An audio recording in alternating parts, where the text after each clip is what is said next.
Hi, everyone. Thank you so much for joining.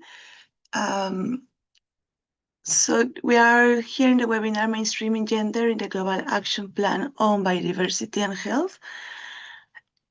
I'm Alejandra, and I'm going to be your moderator for this morning or evening. So before starting, please mute your microphones. We also have interpretation available in Spanish and French. So you only have to look for this icon on your Zoom page and select the language you feel more comfortable with. Then we're going to have a round of panelists. So you have some questions that you wanted to be addressed after the presentations. You can use this Q&A box and write there your questions. All right. For today, we have three wonderful speakers. First, we have Sherika from Caribbean Poison Information Network, then Sarah from UN Women, and Roberto from the Global Youth Biodiversity Network. For our agenda today, we have a little brief of introduction and objectives of this webinar, then the round of panelists, where we're going to be addressing some key questions that will help us address our main our objectives on this. All right. So after that, I wanted to start with why we are highlighting this biodiversity and health interconnections, because biodiversity and human health are profound and increasingly recognized. Their interconnection are being recognized on international environmental governance. If we have healthy ecosystems, we have a good air quality, soil quality, and we're provided by food and medicines. So biodiversity loss is a multiple driver of health crisis, and their degradation undermines human well-being and exacerbates the existing inequalities and vulnerabilities. So now, with adoption of the Global Action Plan on Biodiversity and Health, we have this urgent need to address these interlinkages. And also, we are the Secretariat is developing the science-based indicators, metrics, and progress measurements that needs to be needs to highlight the social dimension so they can address how impact in different actors, like these negative impacts of ecosystem degradations goes to the different actors. So also women, indigenous people, local communities, children, and youth bear a disproportionate share of health risk linked to biodiversity loss and environmental degradation, which also needs to be highlighted in the indicators. The objectives of our webinar are, it's to highlight the importance in integrating sex and social disaggregated indicators and gender-responsive metrics, progress, and measurement tools in the implementation of the Global Action Plan on Biodiversity and Health, and to amplify the voices and experiences in the biodiversity and health nexus. Okay, after making this short introduction, I think we are ready to start with a round of questions. For that, I would like to call Sherika, if you could please open your camera. Thank you so much, Sherika, for being here. So we have this question for you, like, how do biodiversity loss and ecosystem degradation share public health risk in vulnerable communities, and in what ways can regional cooperation help to mainstream gender-responsive approaches to reduce this environmental health risk? Thank you, Alejandra, and also thank you for inviting me to be a panelist. It's a privilege. So in my response in regards to the impact on public health, when we look on environmental health and the degradation that would cause from biodiversity, we think about water contamination, we think about soil contamination, and we think about the food chain. Now, if we are going to have deforestation, if we're going to have leaching in our soil, if we're going to have contamination both within our soil and our water, what is going to happen to population health? One, we are going to see emerging diseases that will be springing up within different populations around the world. We are going to also see animally in food safety, where we're going to have a lot more food poisoning and food outbreak that is caused by this. Which populations would be most, we would see, vulnerable in these circumstances? We're talking about persons who consume a lot of ground plant-based food, food that are not processed or produced from the ecosystem, such as fish, even poultry, persons who are working in farming communities, especially in certain countries where you have women, children, and farmers who have to be looking about food for certain population. We talk about the nutrition of the young ones. If we do not have healthy food and quality food to give to our children, it's going to impact their nutrition. We might have the emerging of diseases like scurvy. We can have bone impact diseases with a lack of calcium in their body. So we think about women's health, the health of children in regards to the impact on their nutritional value and how they learn in school. And this can have a health burden. When we talk about regional cooperation now, how it is that countries within a particular region can cooperate to work together to tackle this problem. We can have capacity building within region where we look on the expertise that are available in the region and we train experts to have the valuable knowledge and experiences that can be used in the region to tackle these problems. We also can look on regional finances, how it is that countries within a region can frame policies, can frame regulation, and can work together to implement projects, especially projects that can be taken out of a national or global fund to foster a gender approach within that region. How do we have stakeholders discussion within the region to hear the voices of vulnerable population, to hear the voices of women, of men, of boys, of girls, to tackle the climate change issue? We know that majority of the pharmaceutical medicines and the traditional medicines, the conventional medicines, they are derived from plants. In Jamaica, we have over 100 healing herbs. And if we should lose these from biodiversity, it would really have the impact on research that pharmaceuticals can add to public health. And I'll end right here for my addition to these questions. And over back to you, Alejandra. Thank you so much, Therica. You have highlighted really important things for this. So you've mentioned the different populations that are affected on this ecosystem degradation and biodiversity loss, and also how policy projects and can foster this to address this issue.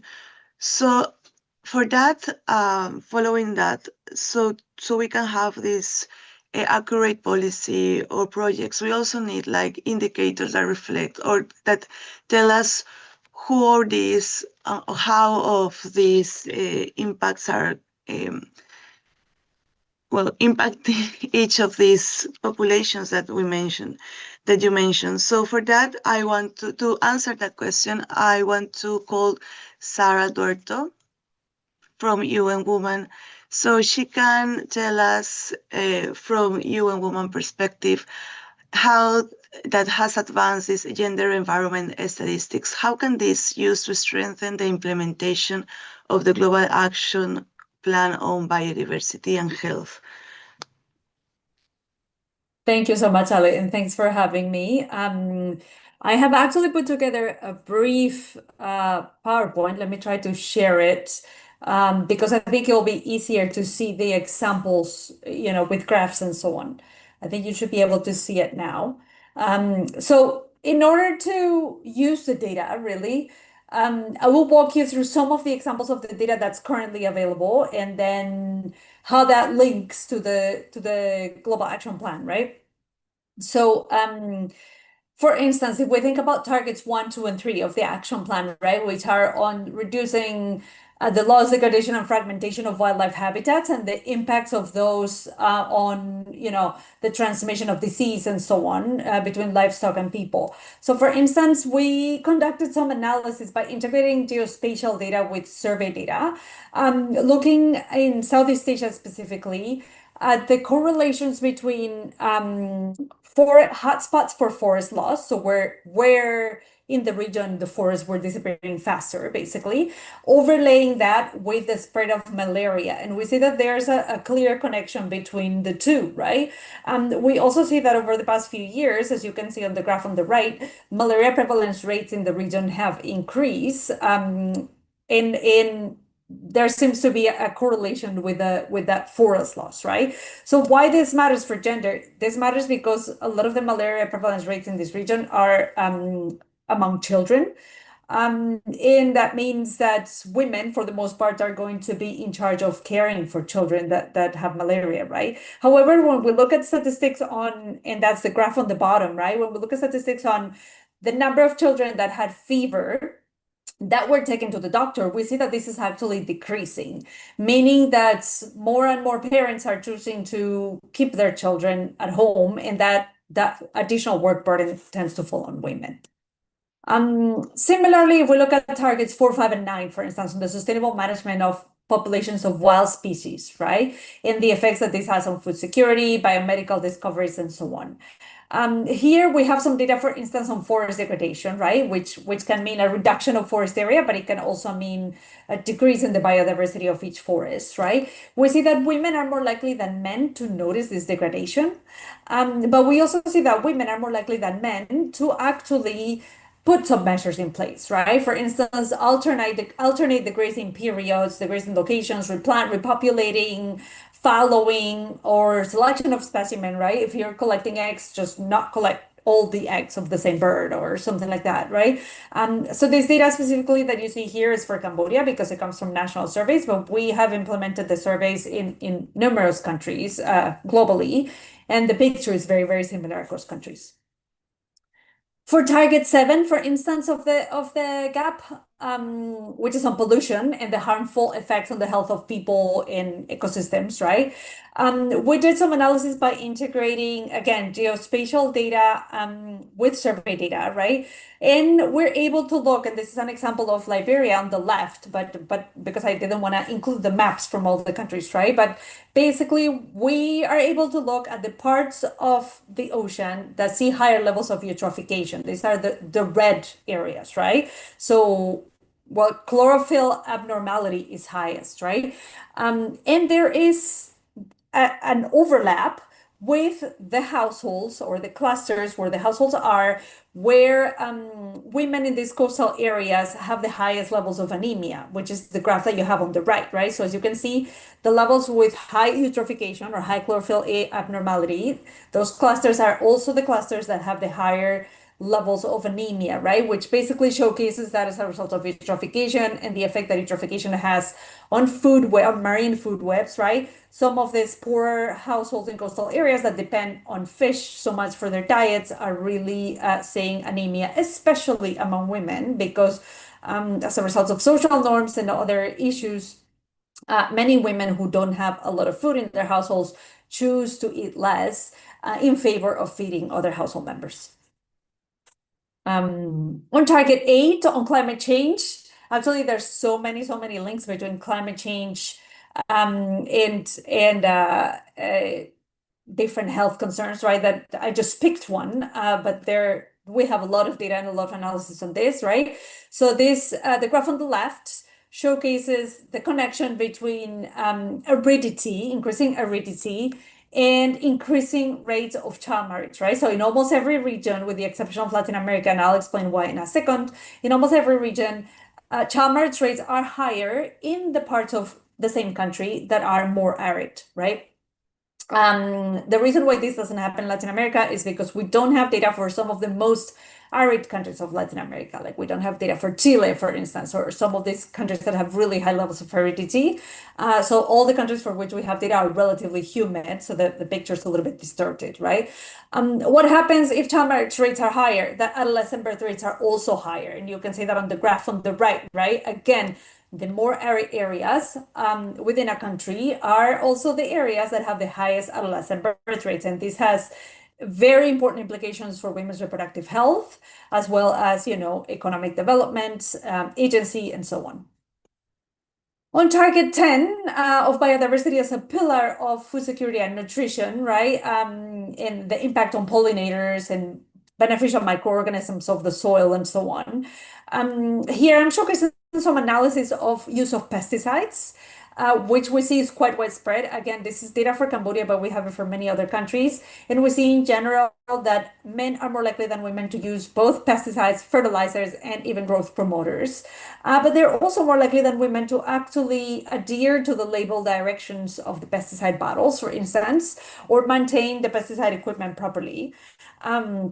The interesting thing here is that actually, there's a graph on the right, is actually the population that use higher levels of pesticides and fertilizers are also the most likely to notice degradation in the soils that they use, right? So for instance, for people that don't use either pesticides or fertilizers, only 30% of people are noticing soil degradation, while for people that use them, this goes up to 70%, for instance. Target 12 of the GAP is on biodiversity that optimizes ecosystem integrity, and the connections basically between that and physical, mental health, and so on. So here I'm including data for Samoa. Again, we have it for many other countries that showcases that as a result of, so we are assuming that biodiversity loss basically is one of the drivers of climate change. We know there are other drivers, right? But we don't have this data specifically for biodiversity only. But as a result of climate change, which could be, mediated by biodiversity, more women than men are telling us that their mental health and their physical health is being affected, and that they have to spend now more time caring for other, children and adults as a result. On target 16, which is overconsumption and waste, here the picture is a little bit different depending on the country. In some countries, we see that women are overrepresented in the waste management sector, like as a garbage pickers, for instance, in urban areas, while in other countries it is men. But what we see across the board is that collecting garbage is generally an unsafe job. We see many people, right, in the case of Cambodia here, 6% of women and 11% of men that experience disease from waste management.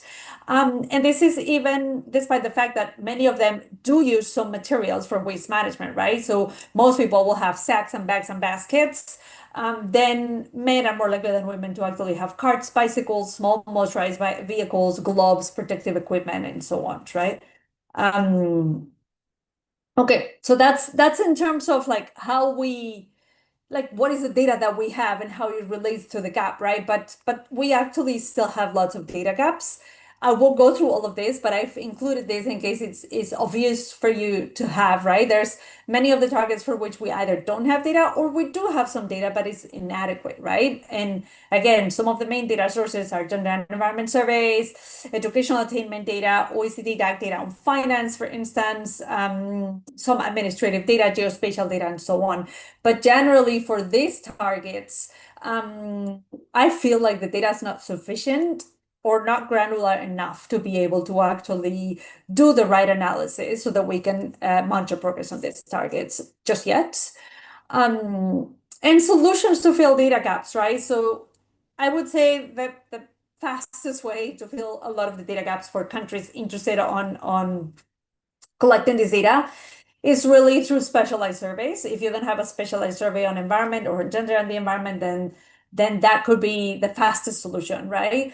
Through a national statistics office. But also take a look at some of the data that you already have, right? Because by integrating geospatial data with a lot of types of surveys that you may already have, they might not be environment surveys, they might be social surveys, demographic surveys, health surveys, and so on. You can actually fill a lot of data gaps. You can also leverage other forms of big data. So for instance, I haven't shown this in the analysis, but we've done lots of analysis on vessel positioning data by looking at how boats move in the ocean. We're able to determine fishing effort, whether they're trawling, whether they're just fishing, or other forms of fishing, or whether they're just pleasure crafts, right? We can also use citizen data, and we're increasingly basically collaborating with citizens to fill some of these data gaps that exist in official statistics and administrative data. But probably the most important part is to actually make sure that the data that we have is used for policymaking, for monitoring of these policies, and for advocacy, right? If we create a policy that has a number of gender and environment indicators, gender and biodiversity indicators, biodiversity and health indicators, right, that are used for monitoring progress towards that policy, then that generates a demand for this data to be produced regularly. And that's quite important to sustain sort of like data production and use, and to know where we're going, if we're being successful with the policy or not. And I'll stop here. Thank you so much.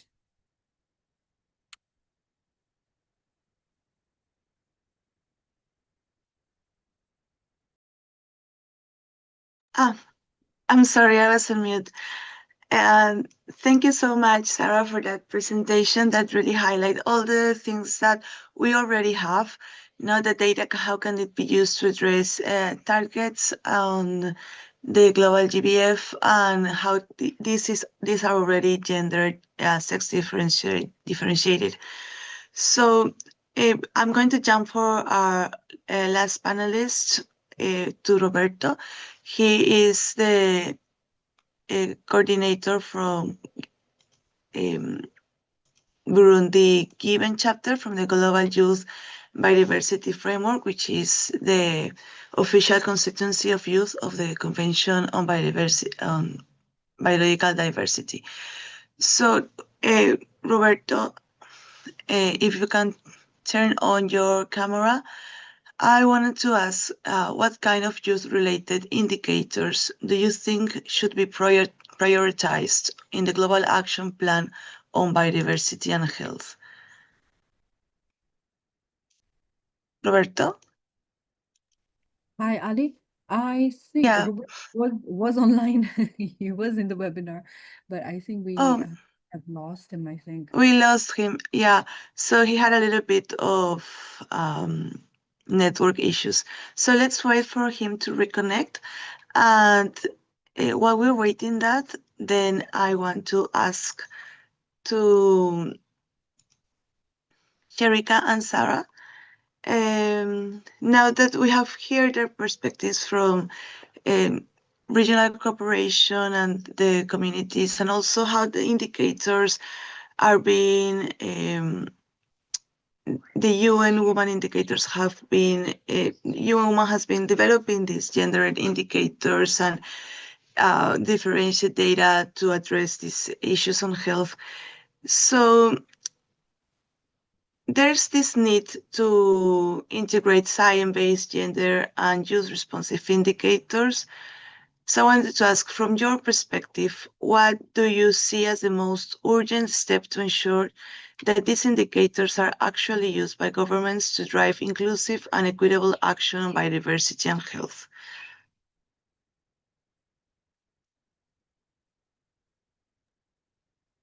Okay, Sherika, then you go first. Oh, okay, thank you. I was actually waiting on Sarah, but the first thing I think is that we should have what is called a science policy approach. And what I mean by this is where policy, they are framed based on science baseline data within population experiences, and they should be a part of each country's national implementation plan. Government should take the first step to have discussion with stakeholders, with their experts within countries, look on lessons learned, look on the data that is available in their countries and best practices from other countries within the region. And then they use this information to frame their policies, to frame their regulation, having both a monitoring and evaluation system in place and ensure that they have the finance to support the enforcement of these implemented policies within their national framework mandate. And out of that, they will be able to not only monitor the indicators, but they're able to actually evaluate them, to improve upon them, to look where there is need for modification throughout the years for that implementation plan. And that is very, very important in the first step to this urgent approach. I'll hand over to Sarah now, please. Thank you so much. I actually, Shrika, I think you said it really, really well. So I don't have very much to add. I would say, just in my experience, because we in UNEP, we support a lot of national governments with the production of data, but also the use of data, right? So I'll just say, normally what we see is a process that begins with advocacy, like where different gender advocates use the data to sort of like make their point, right? After sort of like the advocacy begins working and begins kind of like sinking in, right? Then the government typically uses the data to inform the development of a new policy or the update of an existing policy, something like that. And then finally, it's important that during that process of policy design, that the indicators that are put in place for monitoring the implementation of the policy are very much linked to the data, as to like what exactly do we want to achieve, and can we continue producing this data regularly so that we're able to monitor whether we're really making any progress, right? A lot of times we see that there's a monitoring framework that nobody ever uses, right? So actually putting together that monitoring framework that speaks to real data is very, very important. And for us to kind of like make sure that the data is used, one key step that we always try to follow is prior to the data collection. So we support National Statistics Office with the data collection, right? The National Statistics Office, according to the national statistics laws in most countries, they are the agency in charge of coordinating data collection. So we work very closely with the National Statistics Office, but we also organize consultations that are countrywide with all the key policymakers that we know need this data, right? So that before the NSO collects the data, actually everybody's able to weigh in and say, please add this question. This issue is of high importance for our country, and so on and so forth. In many countries, when the government is open to it, we also invite civil society and other non-government actors to also weigh in on all of this. And I feel like that's the real game changer when it comes to data uses, right? Because then the data speaks really to the needs of the users. And after the data is produced, it's kind of like by default begins to be used, for policymaking, advocacy, and so on. Thank you. Thank you. So moving on, we have a little bit questions that we have been sent before the webinar. So one is like, what is the place or situation of Indigenous women in the global biodiversity related actions? Yeah, and the other one is, how is Indigenous spatial planning being used across international partners to define relational scales at which gender dimensions function, health risk linkages occur, and the signs of collapse or near collapse of ecosystems occurring globally? So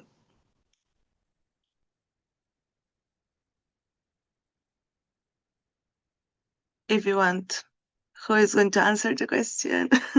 Sharika, Sarah? I feel like these are very difficult questions, I gotta say. Yeah. They're not easy, No. at least for me. I would say on my side of the world, like on my, because I work very specifically on data and indicators, not so much on policy, right? Um, what happened is that we've been collecting data for a long time and analyzing data for a long time. But we realized that in countries with high representation of indigenous populations, some of these data actually wasn't really speaking to the realities of all these populations, right? So we realized that we needed a new approach that's perhaps not the standard survey that we apply in all the other countries, right? Or the standard type of data collection. So we're currently working with the Global Collaborative on Citizen Data to try to address this issue, right? So we don't have a solution yet. Basically, the Global Collaborative is citizens, right, in different organizations that work directly with citizens on data production. So we are working with a set of citizens in CSOs and so on that work very closely with Indigenous peoples to try to come up with a solution to better capture some of these issues of Indigenous peoples, right? In the context of both the questions that are asked during the surveys, how they are asked, how the sampling is done, what the survey operations are on the ground, but also in the context of maybe generating data directly from the citizens that is then fed into the official statistics, right? So it's still very much a conversation, a work in progress. So we don't have a solution yet, but we hope that between now and maybe 6 months from now, we'll have a better idea of how to address this issue. Thank you. Just to add to Sarah's conversation in regards to the Indigenous persons, and as it relates to public health, the Indigenous population, they have a unique approach to what is called traditional medicine. And how does that play its role in public health? You have the conventional medicine, you have the traditional medicine, and both of them have their place. And what should be encouraged for the Indigenous population is for this wealth of knowledge to be packaged in such a way that it can be used scientifically. What do I mean scientifically? I'll give you a typical example here in Jamaica in regards to traditional medicine. Say, for example, my grandmother, my great-great-great-grandmother has a particular way in which they treat, say, influenza in our family. And we would go to a particular place, we'll pick leaves and so on. That would be taught to my grandmother, my mom, it's taught to me, and then it's taught to my son, right? But how do I package the steps? How do I package the methodology in which this has been used? And how do I bring it forth on the scientific platform to say that when we use this type of traditional medicine, these are the impact it have on members in our family. And that is where we need to bring that wealth of knowledge for these unique persons, not just having it and saying it, but having it packaged, comparing traditional and conventional medicines, see where they're applicable, how they can be used, and how robust this information is, especially when we are having so many re-emerging diseases from decades ago that we're seeing coming up, and then we're having resistance, human resistance to so many different types of medication. How can this knowledge help with the current public health crisis that we're seeing in health? And this is where the Indigenous persons can have a more forefront conversation in the scientific approach, where their knowledge can be packaged and used. Thank you so much, both Sherika and Sarah. Yeah, so we have a lot of challenges, no, in integrating this indigenous knowledge in the data systems that we already have, and also for these indicators and data to reflect on the needs or what is been doing on this biodiversity and health interlinkages. So before Roberto lose connection again, I want to to please call him if you can turn on your camera so we can hear youth perspective. Hi, Ali. Sorry, it's me again. I think we lost it. We lost it again. Oh, oh, that's so sad. All right, so we have another question. And participants, if you also have questions that needed to be addressed, please use the Q&A box or put your question in the chat. So we have a question from Rudiger related to agrobiodiversity. It says, will the agrobiodiversity be included? Because this is essential, as women very often are the keepers, conservers, and developers of useful genetic resources, as seeds, reproductive plants, materials, and animals.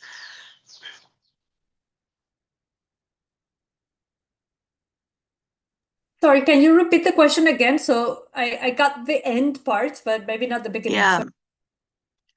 Yeah, it's okay. It says, will the aspects of agrobiodiversity be included? I mean, in data on how can we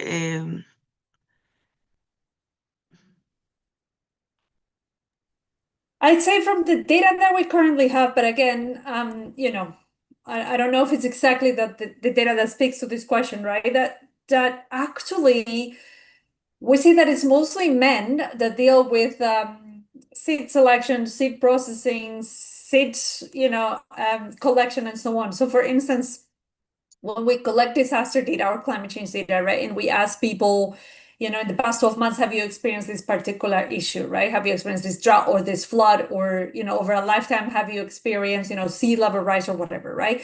And they tell us, yes, I've experienced one of these hazards, right? Then we ask a battery of questions sort of as a follow-up, right? One of which is, what are some of the things that you did to prepare to cope with this event, right? And then there is, I collected and kept agricultural seeds for the next season and so on. We actually see that it is men mostly that do this.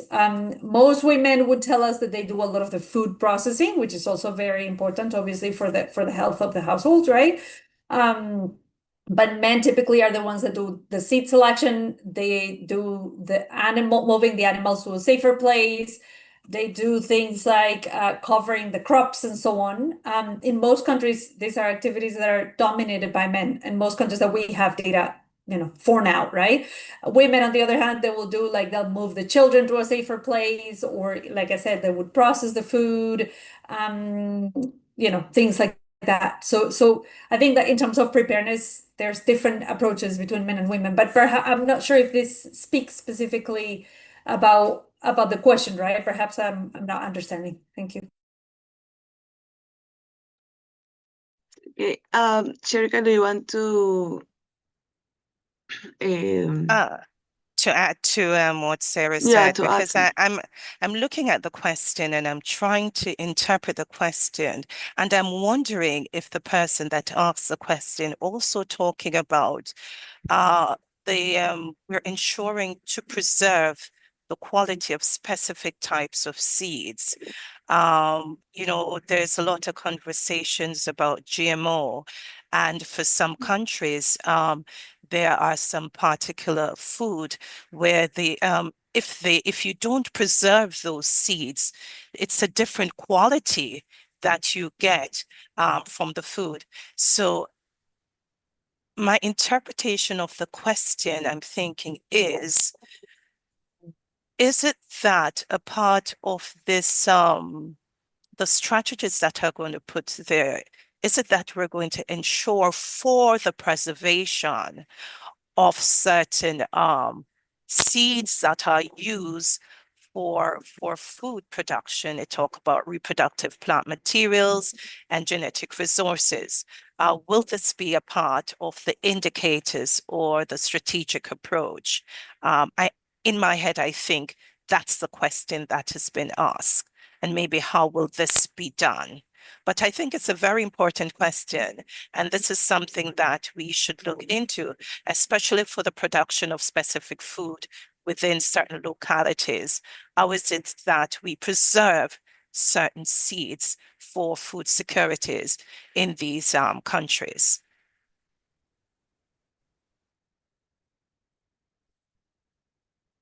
Thank you, Sharika. Yeah, I don't know if the person who asked the question is is here, so maybe in the chat he can write what was the to clarify a little bit more. So, or maybe like ask if it's the answers respond to the question he had. But we do have two more questions, so we're going to move on with them. It says from Michelle Ann Ruiz, what UN framework or toolkit with gender indicators can you recommend as a best practice in mainstreaming gender and development in biodiversity or climate adaptation, financing projects that we can localize?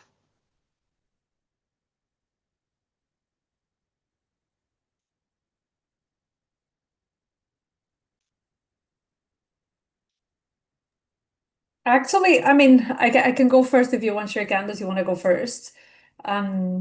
It's for me, it's a bit difficult to just recommend, like the best set, right? I don't think that there is a best set of biodiversity and gender and health indicators, right? It really depends on the needs of the, of the specific situation and the specific country and so on, right? So normally, before selecting a set of indicators, you would have to look at what is the policy that you're trying to monitor, right? Or what is the achievement that you're trying to get to, right? And then design the right indicators for it. So, the international community has put together a lot of tools that can help you make these decisions in terms of, here's a list of indicators that are in use, they have internationally agreed metadata, they've been tested, we know they work, right? But not all those indicators are going to speak to your needs. So you would have to sort of like compare some of those measures with your needs in your particular situation, your particular country or region and so on, and then see which ones are a good fit and then select those basically. Otherwise, if you just start from a global list and you just take it from there, you might be choosing things that are not very relevant for your particular context. So I can put a couple of links on the chat if that's useful, of existing lists of indicators that are useful as a starting point, right? But then you still need to do that work of analysis vis-a-vis the regional and local realities. Thank you. Thank you, Sarah. Sharika, do you want to comment on? Yes, Sarah has summarized it so well, because most of the time when countries are thinking about using these toolkits, what need to be understood is that these toolkits are framework that each country needs to modify to suit their situation. So you have a comprehensive compilation of indicators that would have been extracted from different national reports globally and different experiences and different studies on a global level. So when you're thinking, even say for Africa, you speak about a particular country in there, you might find out that indicators that maybe would work, say, in Nigeria might not necessarily work in Kenya, might not necessarily work in Cameroon, because the specific country's experiences might be different within the same continent. So each locality, each policymaker, each ministry that is, each group that is responsible for being a part of these national implementation program, you go in, you look at the toolkit, you extract the information that is relevant to your national context, you modify it to suit your national context, and you go forward from there. And I think that is really how Sarah would have summarized it in quite a lovely way for us. Thank you, Sharika, and thank you, Sarah. Now, we still have some more questions in the chat and we have more time left.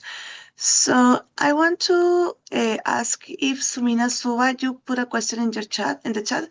Maybe you can unmute yourself and ask the question to our panelists. Yeah, sure. Hi, Sharika and Sarah. Thank you so much for this powerful session. It's always a pleasure to learn more from you two. So my question is actually for Sarah, but I would also like to hear from Sharika as well. So as science-based indicators and metrics are being developed, so I want to know what specific mechanisms are being put in place to ensure that these tools are co-designed with and generally reflect the lived experiences of women and indigenous communities at the ground.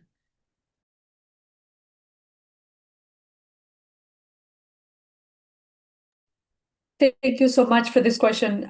So I spoke about this a little bit earlier, right, in the context of Indigenous peoples, again, because we have put together a lot of tools, and when we put together all these indicators and all these tools, we'd always do it through consultations, right? So normally consultations with government partners, with civil society organizations, but also with like experts and think tanks and so on, right? So it's a long consultative process to try to identify what are the best measures and why and so on. But really the involvement of indigenous peoples is not always a given, in the sense that, first of all, in some countries there's language barriers, in other countries there's lack of recognition from the government, for instance, and so on. Like there's a lot of different barriers that prevent, not prevent, but make the work with indigenous groups that it's not basically a given, right? So recently we began a line of work with the Global Collaborative on Citizen Data. So the Global Collaborative on Citizen Data is a set of citizens and civil society organizations that do produce data that's not necessarily official data to begin with, although it can become official data eventually, but it's really produced for citizens by citizens, right? So with this global collaborative, we have set up a sort of like a subgroup that deals specifically with gender and indigenous peoples in the context of measuring environmental variables, right? So we are basically, this is still work in progress. We are basically in the process of really looking at identifying what are the best solutions to measure some of these issues that are of high relevance to indigenous communities, right? So we're working with civil society organizations and indigenous peoples themselves to hear from them what are the environmental issues that they would like to highlight from the data, right? So is it traditional ecological knowledge, or is it land management, or is it, managing biodiversity laws or whatever? So obviously, it being a group of indigenous peoples, it goes back to biodiversity very, very often, right? It's not, I feel like when we speak with our groups, like the issue of pollution comes up more often, or the issue of climate change comes up more often. With indigenous groups, the issue of biodiversity is very central. So that we're still sort of like in that process. So I don't have an answer as to like what's the sort of like outcome or the solution, but we are making this effort to make sure that the process is inclusive and that the measures will respond to their needs as well. Thank you. Thank you, Sarah.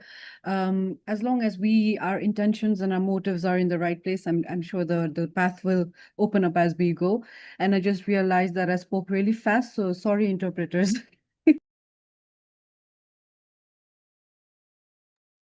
Thank you, Sumina. Sharika, do you want to add something? No.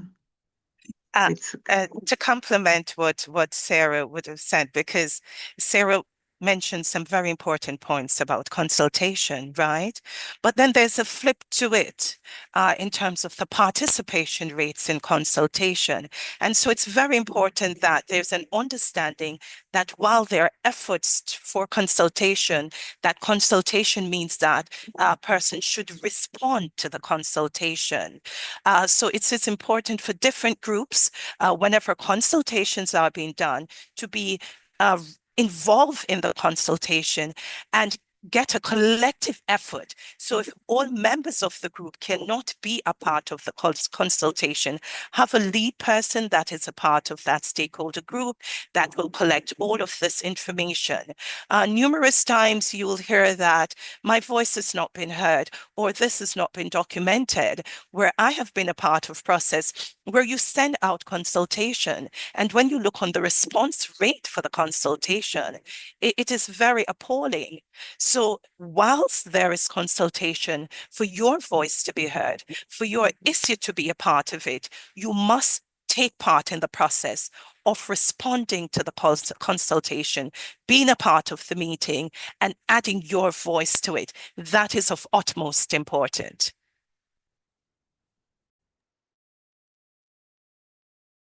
And thank you, Sherika, for that. Also, it's important to representatives to be on these consultations and to be active part of this. Okay, so we still have one more question. I don't know if from our participants they have they want to ask another one, but before saying this last question, I want to also call Sumina, so maybe we can take the group photo now for the webinar. Yep. Just a second.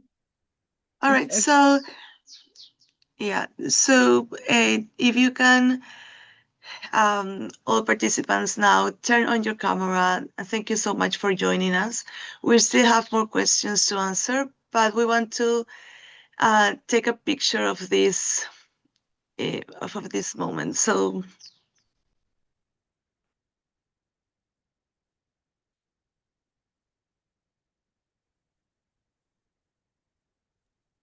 Yep. Okay, everybody on 1, 2, and 3. Lovely. Just one more. Just bear with me, please. One more time. Thank you so much. thank you so much, Sumina. Okay, so we have this last question is from what's in the Q&A. It says, how can the gender approach be strengthened in biodiversity promotion in the specific case of Indigenous people who to this day struggle to understand it, seeing it as something that disrupts the proper functioning of their costumes and traditions, while they are great protectors of biodiversity in the DRC, a solution country, no, in Democratic Republic of Congo. How can this be done when decisions are being taken without their free, prior and informed consent?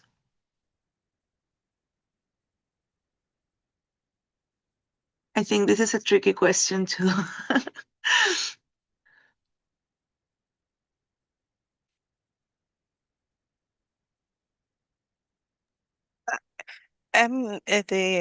The question, there are two folds to the question. And Sarah, tell me if you're seeing the same thing, right? The question is asking for a suggestion to approach to strengthen this. How do you suggest for maybe advocacy or promotion in that country? And I'm sure that is something myself and Sarah can share, because there are different approaches for promotion. But then there's a part to the question that would more look on maybe the policy within that country in regards to, I don't know how decisions are being made, where I don't think we can speak to that. It says, and how can this be done when decisions are taken without their free, prior and informed consent? There must be a legal framework in that country to how decisions are taken from their perspective. And that would be an internal issue for persons within that country to work on, whether it's legislation, whether it's a policy that needs to be reviewed or amend. What step do you take for your policy to change this type of approach in regards to how citizens information are shared and how decisions are made. But in regards to approach to strengthen, and one of the most generic thing that can be done is what are the approaches that you have in place now, and how it is that you have reviewed or revised your present approach to improve them? So telling you to take a specific approach doesn't really help you without having prior knowledge on what it is that you have been doing. Has it been working for you, and how it is that this can be improved? For some countries, they use social media to promote their information. They do promotion within different pockets of society through the education system, where they try to let things become a part of the curriculum. They do it through publication of different articles and review.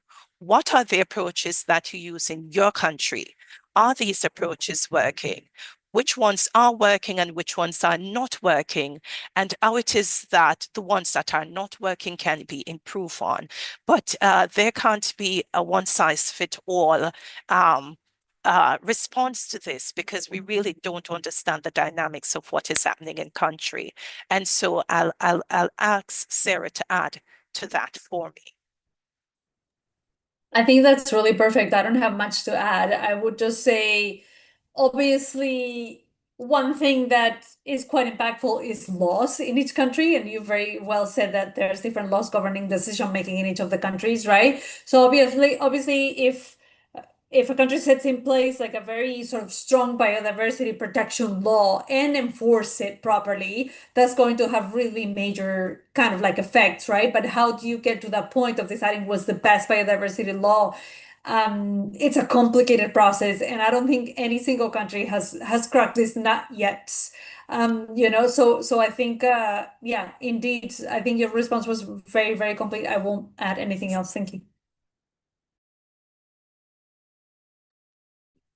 Thank you, Sherikan. Thank you, Sarah, for answering this question. It was quite difficult from our perspective too. Okay, so I'm going to open the floor for participants if they want to ask another question.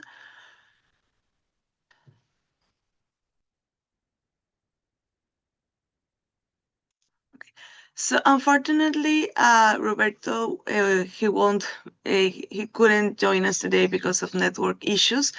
But I'm going to share in the chat the youth perspective on the in the global in the health bio and biodiversity indicators. No, so we can have that perspective too, and if you want, you can go in the link, and there's the youth perspective related to these biodiversity and health indicators that are being developed now in for the convention. So it seems we don't have any other question, but I really want to thank Sherik and Sarah for you to join us today, and for all the participants, because this is an issue that is being increasing the recognitions from the last years. No, so from the pandemic that we have all been through, and from now until now, this has been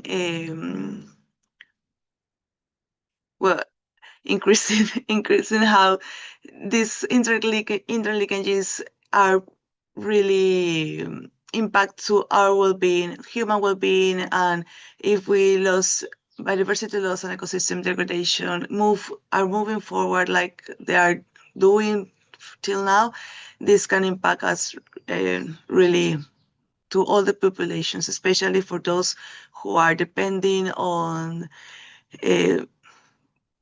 their sustainable are depending of the direct from the ecosystems.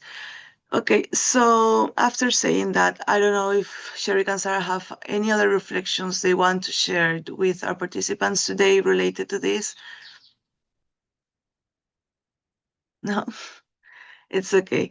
So thank you so much for you to join us today. Thank you for answering all the questions that we had for us. And after that, I think we can close the webinar. Yeah. Yep. Sorry. Just one. Serena. Sorry, I keep going. I keep muting and unmuting myself. Sorry. Just Okay. one photo of you three, and then we can end the webinar, please. Okay, 1, 2, 3, smile. What? Okay. Thank you. Thank you, everybody. Okay. Thank you. Thank you so much.